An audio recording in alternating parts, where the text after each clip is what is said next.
Welcome to ePadasala lecture series in computer science. Today we are going to discuss about the divide and conquer, and we are trying to apply that for certain computational problems like the closest pair problem and convex hull. The objectives of today's modules are going to be like this: to understand the concept of the closest pair problem. Already this problem was discussed along with the brute force strategy. So now we are going to apply the divide and conquer strategy for the closest pair problem. To know about the convex hull, again this problem was referred as part of the brute force strategy. So today we are going to apply the divide and conquer strategy for finding the convex hull. There are two standard divide and conquer solutions are available. One is called the quick hull algorithm and another is called the merge hull algorithms. So let me recollect the closest pair problem that was discussed as part of the brute force strategy. So here we are given a set of points. The points can represent the cities, or it can be a transistor in a circuit board, or it can be the computers in a network, and the objective of this problem is to find the closest pair of points. So that means we have to return 2 points that are closest to each other. Formally the problem statement can be given like this. So n points are given in 2-dimensional space. So what we have to do is we have to find the distance between 2 points where it is minimum. So that means if P and Q are points that belongs to the set of n points, and we have to return the points P and Q for which the distance is going to be the minimum. So the solution is very simple. In brute force strategy we have seen how to solve this problem. So in brute force strategy we applied the brute force to find the distance between any point and any other point, and finally we found the points that are close to each other and we returned those points.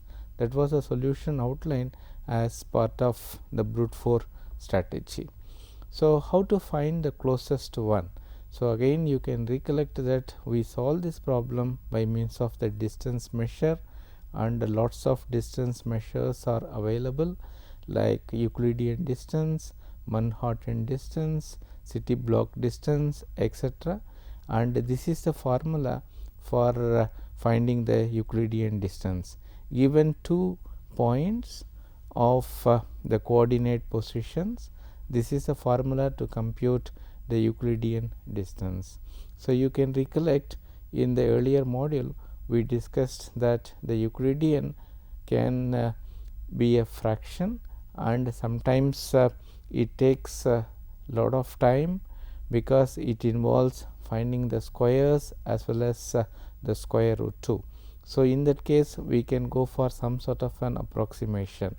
For illustrations let us take the Euclidean distance, even though it is computationally larger compared to the other distance measures.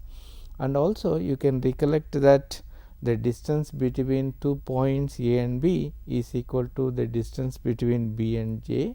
So this is called the symmetry property, and the distance between a point and the very same point is going to be 0. It is called the constancy of the self similarity, and already we have stated that the distance is always going to be a positive number. So that means the distance between 2 points A and B is going to be greater than or equal to 0, and this is called the triangular inequality. That means you can see very well that the distance between A and C and the distance between C and B is always going to be greater than or equal to the distance between A and B. In other words, if these properties are satisfied, then we can call the distance as a metric measure. Otherwise it is not so. So once we defined that, probably you can recollect we wrote a informal algorithm like this. So, where we have taken 2 points I and j, and we put a constraint that the points I and j are distinct. So, under that circumstances we have computed the distance. So, every time we are computing the distance, we are keeping track of the minimum distance also. So, whenever the distance is going to be the less than the minimum distance, then the minimum distance is updated, and finally once all the points are reviewed, finally we get the minimum distance between 2 points I and j, and that is being written as the minimum distance for the points I and j. This is the informal algorithm that we discussed as part of that. So, what is the complexity analysis of this particular algorithm? You can see very well. So, we have a loop for 2 variables. So, under those circumstances, this is going to be the constant amount of effort that is required for finding the square and the square root. By simplifying this, you can come to a conclusion that this is going to be the order of n square algorithm. In other words, the brute force algorithm for finding the closest pair is going to be what you say order of n square. So, now the challenge is very simple. Is it possible to improve the performance of the algorithm? In other words, is it possible to reduce the complexity from the order of n square? So, for that reason only we are going to go for the divide and conquer strategy. So, recollect that in divide and conquer strategy we have taken a problem, we try to divide that into number of sub problems. So, we have seen that the sub problems are similar to the original problems, but smaller in size. Then we solved all the sub problems, and finally, when we combine the solutions of the sub problems, we are getting the solution of the global problem. The same strategy can be applied for finding the solution for the closest pair problem. You can see very well informally the steps are like this. So, when n is very small, we are trying to solve the problem using the brute force, and when n is very large, we are trying to divide the point set into roughly equal parts A as well as B, and now we have 2 subsets. We are trying to find the closest pair in first set A and second set B. Then we are trying to find the closest pair of points where one point is on one set and another point is on another set. Finally, once all these closest pairs are computed, then we are finding the pair for which the distance is going to be the minimum. So, you can see very well this problem is what the divide and conquer strategy is all about. Fine, as an illustrations, let us take the set of points. So, as I said earlier, these points can be the cities of any country, it can be a transistor in a circuit board, or it can be the computers in a network. So, now the point is like this. Given a set of points like this, can you say which is the closest point? So, you can see very well we are trying to apply the divide and conquer strategy. The first step is the division. So, now what we are going to do is we are going to divide this set into subsets like this. So, that means we are going to divide such that the region A have coordinate x coordinates less than or equal to the points that are present in the set B.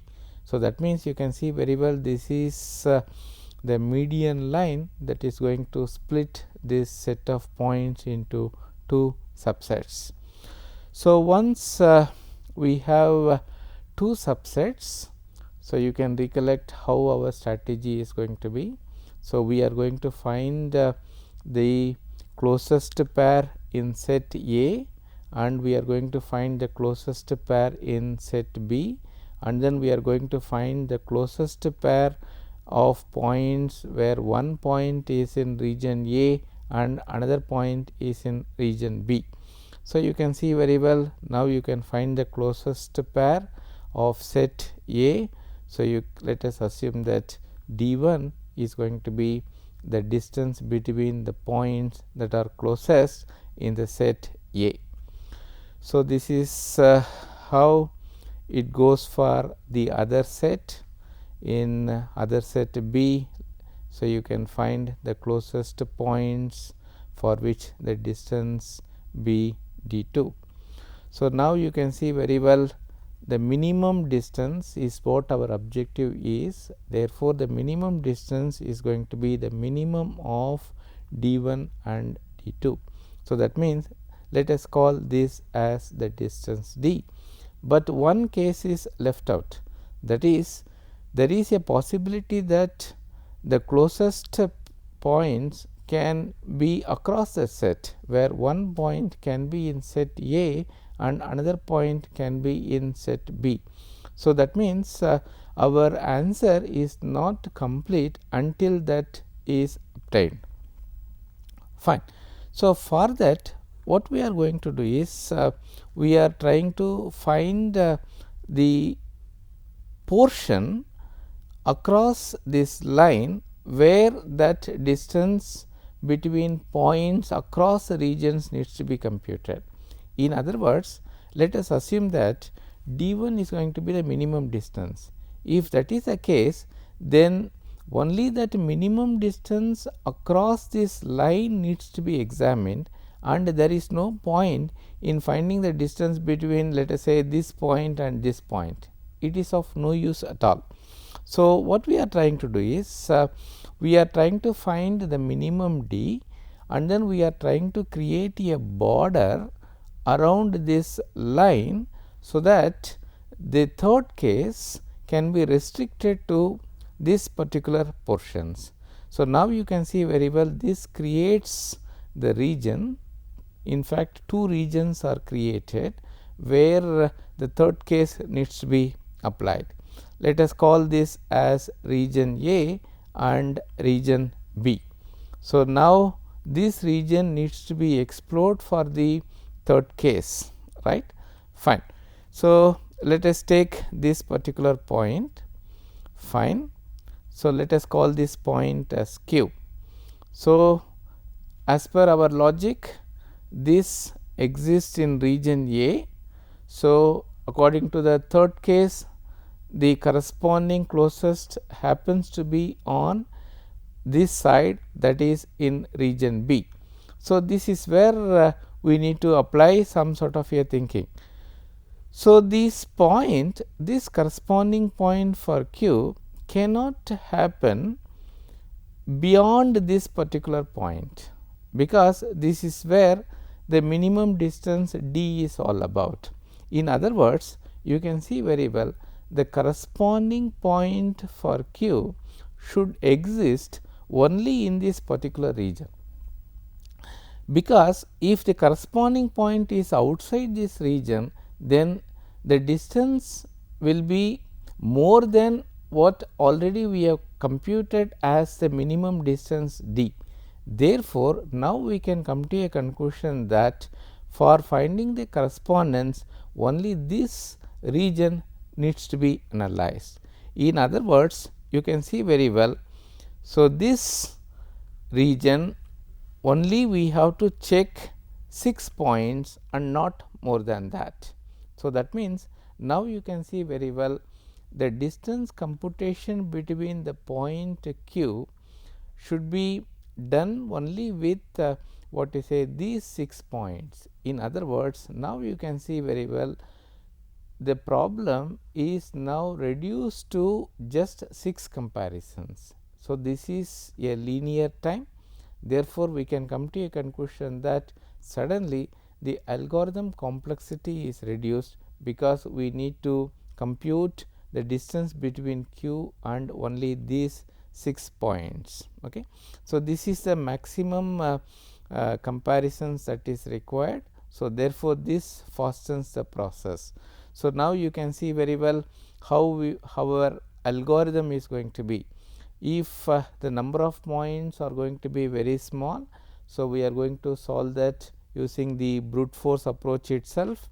Otherwise, we are going to divide the problem into sub problems, then we are going to solve the sub problems in a recursive manner, and then finally, we are going to combine the solutions of these sub problems. So, we will apply this strategy to this particular problem. So, we are given a set of n points, and this is what our objective is going to be. So, as I said earlier, what we are going to do is we are going to arrange this by sorted order. So, if S consists of only points, return infinity as a distance, otherwise we are finding the median line. So, and then we are trying to divide this set into two subsets with equal size, that is SL and SR. So, then we recursively apply. So, this is what the conquering strategy is all about. So, apply step 2 and step 3, so that we can find the closest pair of the set SL and SR. So, let DL denote the distance between the closest pair in SL, and if DR is going to be the distance between the closest pair in SR, then you can say that the minimum distance is going to be the minimum of DL and DR. So, as said in the numerical example, once you find the distance, so what we are trying to do is we are trying to find the grid, and the grid size is going to be L minus D. So, that means now this is the half slab, and once we have this L minus D and L plus D. So, now the third case becomes simple. That means we have to find the distance between the point and all other points of this particular grid, and again you can see very well only the 6 points needs to be computed for finding this. So, what is the running time of this algorithm? So, the division is very simple. So, it is just takes only the constant time, and once you compute all the distance and combining takes order of log n. In other words, the recurrence equation is going to be like this. If n is going to be less than or equal to 3, then it is going to be n, or otherwise this is what the recurrence equation is all about.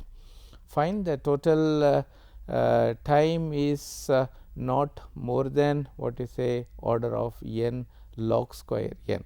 So, this is definitely better than the brute force, but still lots of improvements can be done, but definitely this is better compared to the brute force approach. So, this is the kind of algorithm that is used for the closest pair. So, now we will just extend our idea for solving the problem of convex hull. Again, this problem was solved as part of our brute force strategy. So, you can recollect how we solve this problem in brute force strategy. So, let S be the set of points. So, if we assume that the points are supposed to be the pegs, then we can assume that the convex hull is the shape of the rubber band that is stretched around those pegs. In formal manner, we can say that the convex hull is nothing but the smallest convex polygon that contains all the points of S. So, this is the example of convex hull. So, you can see very well these are the points. In convex hull, what we have to do is we have to construct the smallest polygon such that all the points will be covered, and that should be the closest one. So, you can see very well this is the convex hull that can be constructed for this set of points. We talked about why convex hull is a very important concept in computer science. Lots of applications of convex hull is there. So, one application is it is useful to find what you say the collision of the robots in the field of robotics as well as in games design. So, in brute force strategy, we have seen that the problem of convex hull is reduced to finding the extreme points. So, extreme point is a point that is not the middle point of any line segment with n points in the set. So, we have seen that extreme points form the vertex of the convex polygon, and any points that are within that set is called the interim point that can be excluded. So, you can see very well how we solved the problem in brute force strategy. So, in brute force strategy, we have taken 2 points Pi and Pj, and we have constructed the line segment, and what we have said is all the other points should exist on one side of the line in order to qualify that these 2 points form the vertices of the convex hull. And if there is any point that lies on both the sides, then we can come to a conclusion that Pi and Pj are not going to be the extremal points. So, we try to apply this logic for all the points. So, the brute force approach algorithm is captured in this particular slide. So, you can see very well you have taken points P and Q, and you try to construct a line, and then you check the points, and you can see that all these points are on one side of the line. Therefore, you can come to a conclusion that P and Q are going to be the vertices of this convex hull. So, that means you can see very well that P and Q form the important point in the construction of the convex hull. So, these points you can see very well are called the extremal points, because these forms the vertex of the convex hull. These points are called the interim point. So, these points are not important because these are no way what is a helps in the construction of convex hull and can be eliminated. So, the logic is very simple now. So, we have to apply the divide and conquer strategy for finding the convex hull.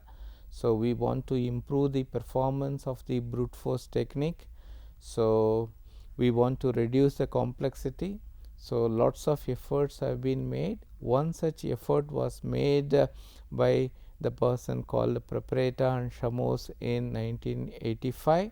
So, to construct the convex hull, and the algorithm is named as the quick hull algorithm because of its resemblance to the quicksort algorithms. So, the logic is very simple.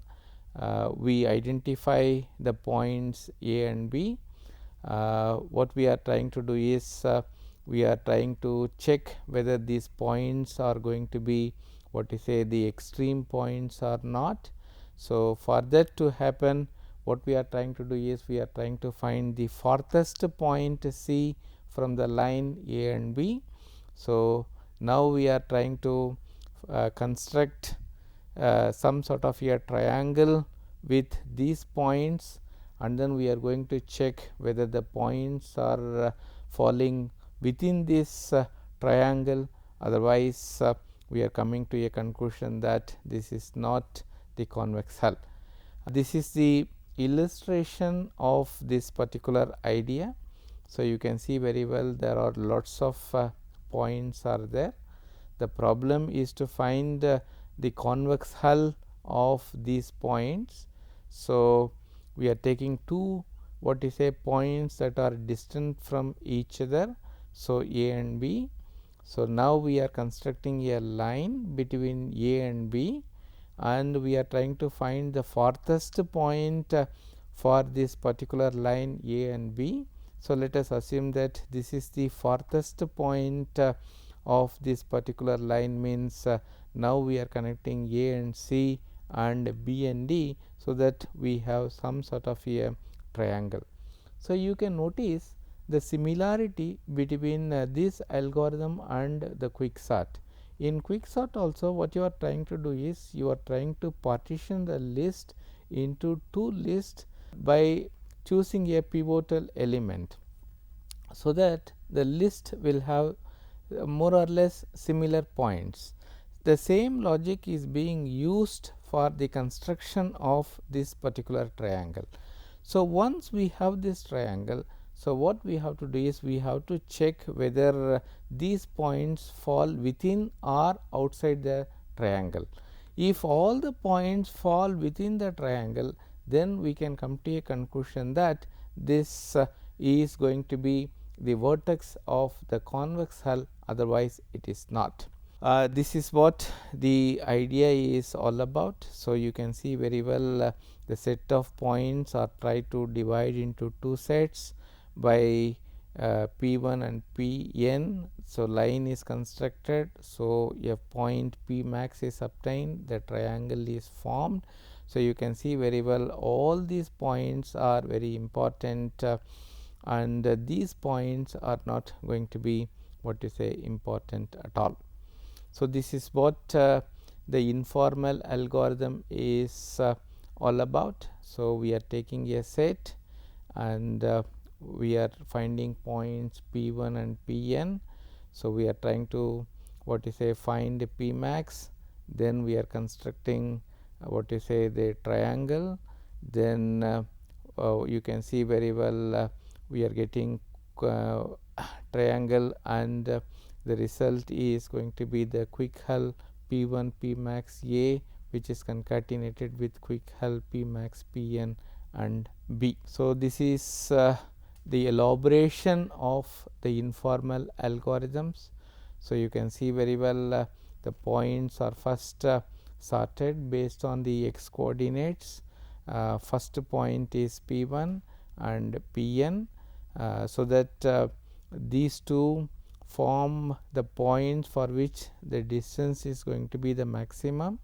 So, as I said earlier, we are constructing a line segment between P1 and P1, so that the set S is divided into two subsets, S left and S right, and for S left what we are trying to do is we are trying to find P max.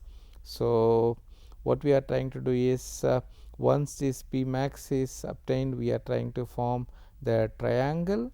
Ignore all the points inside the triangle P1, P max, Pn, and the left convex hull is going to be the union of P1 and S11, and S11 is nothing but the set that is created by the division of S left by this particular line.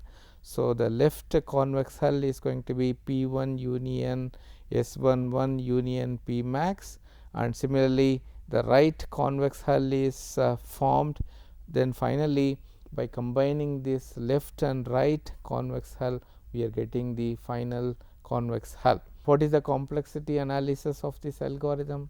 The complexity analysis of this algorithm is exactly similar to the quicksort. You can recollect that the worst case analysis of quicksort is order of n square, and for average and best case it is going to be order of n log n.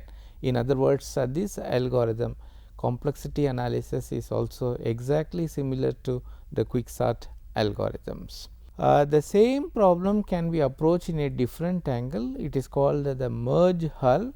So, the logic is very simple. Again, we are going to use the divide and conquer strategy. We are going to divide the set into two subsets, and we are going to construct the convex hull for the two subsets, and then we are trying to merge everything to get the final convex hull of the given problem. You can recollect the similarity of this with merge sort.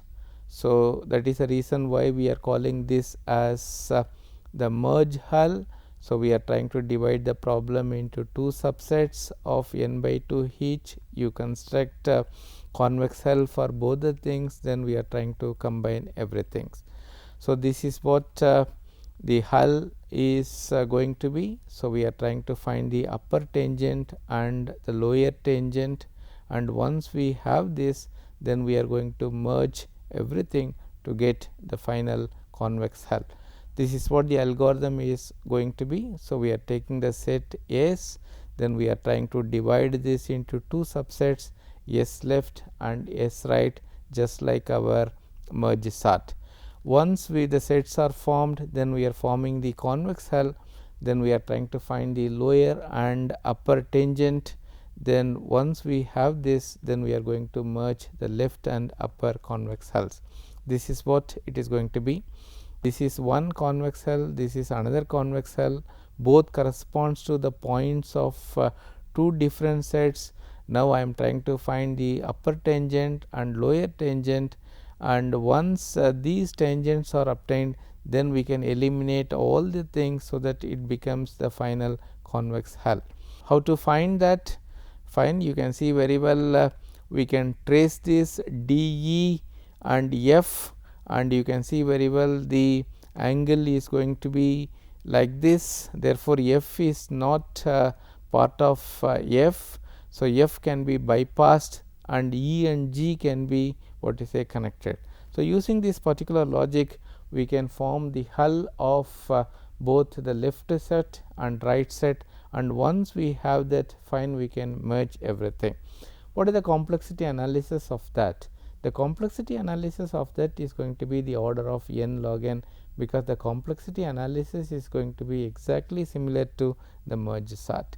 In summary, we can come to a conclusion that brute force approach is applicable but inefficient, but divide and conquer is very effective, and closest pair problem and convex hull problems are very important problems in computational geometry, and we can conclude that divide and conquer is very effective for solving the closest pair problem as well as the convex hull problems.